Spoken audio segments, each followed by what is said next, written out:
അത് ആദ്യത്തേത് 16-17 വർഷം, രണ്ടാമത്തെ 10-12 വർഷം, പിന്നെ മൂന്നാമത്തെ 6 വർഷം, നാലാമത്തെ 5 വർഷം. ഈ ഒരു തെരഞ്ഞെടുപ്പിലും നോമിനേഷൻ ഒപ്പിടുക അല്ലാതെ ഒരു ചോരെഴുത്തോ ഒരു അഭ്യർത്ഥനയോ ഒരു വീട് കയറ്റമോ വോട്ട് ചോദിക്കലോ ഉണ്ടായിട്ടില്ല. കൊട്ടാരക്കര, ഇടമുളയ്ക്കൽ ഗ്രാമപഞ്ചായത്തുകളിൽ പ്രസിഡന്റായിരുന്ന ഒരു മന്ത്രിയുടെയും എം പിയുടെയും കഥയാണിത്. ഒന്നും രണ്ടുമല്ല, മന്ത്രിയും എം പിയും MLA യും ഒക്കെ ആയിരിക്കെ 9 തവണയാണ് ആർ ബാലകൃഷ്ണപിള്ള ഈ പദവി അലങ്കരിച്ചത്. ഞാൻ ഈ പഞ്ചായത്തിൻ്റെ കാര്യങ്ങൾ, ചെറിയ കാര്യങ്ങളൊക്കെ അവരെ ഏൽപ്പിക്കത്തുള്ളൂ. കമ്മിറ്റി വരുമ്പോൾ അവർ പറയും. അതിലെ പ്രതിപക്ഷമെന്നോ ഭരണകക്ഷിയെന്നോ കുഴപ്പമില്ല. ഒരു പ്രമേയമോ ഒരു തീരുമാനം പോലും എല്ലാവരും കൂടെ എടുക്കാത്ത ഒരു തീരുമാനം എടുത്തിട്ടില്ല.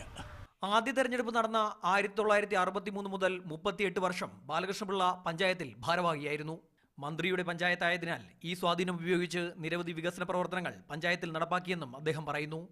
സൈക്കിളിന്റെ നികുതി എടുത്തു കളഞ്ഞതായിരുന്നു ഇതിൽ പ്രധാനപ്പെട്ടത്. കാളവണ്ടിക്കും സൈക്കിളിനുമൊക്കെ ടാക്സ് ഉണ്ടായിരുന്നത് പഞ്ചായത്തിൽ. ഞാൻ ആദ്യത്തെ കമ്മിറ്റി തന്നെ ചെയ്ത് ആ ടാക്സ് അങ്ങ് എടുത്തു കളയാൻ. അന്ന് കാളവണ്ടികൾ ഒരുപാടുണ്ട്, സൈക്കിൾ ഒരുപാടുണ്ട്. ഇങ്ങനെ ആളുകൾ അവിടെ ചെല്ലുമ്പോൾ സൈക്കിളുമായിട്ട് 10-50 സൈക്കിൾ ഇങ്ങനെ സീൽ ചെയ്യാൻ വേണ്ടി നിൽക്കുക. അത് ഓരോ കൊല്ലവും എടുക്കണം. ഒരാൾക്ക് ഒരു പദവി എന്ന നിയമം വന്നില്ലെങ്കിൽ ഒരിക്കൽ കൂടി പഞ്ചായത്ത് ഗോതയിലിറങ്ങാൻ താൻ ഒരുക്കമാണെന്നും ബാലകൃഷ്ണപിള്ള കൂട്ടിച്ചേർക്കുന്നു. ക്യാമറമാൻ അന്വത്തൻ വെള്ളൂരിനൊപ്പം ശ്യാമർ ബാബു, മീഡിയ 1, കൊല്ലം.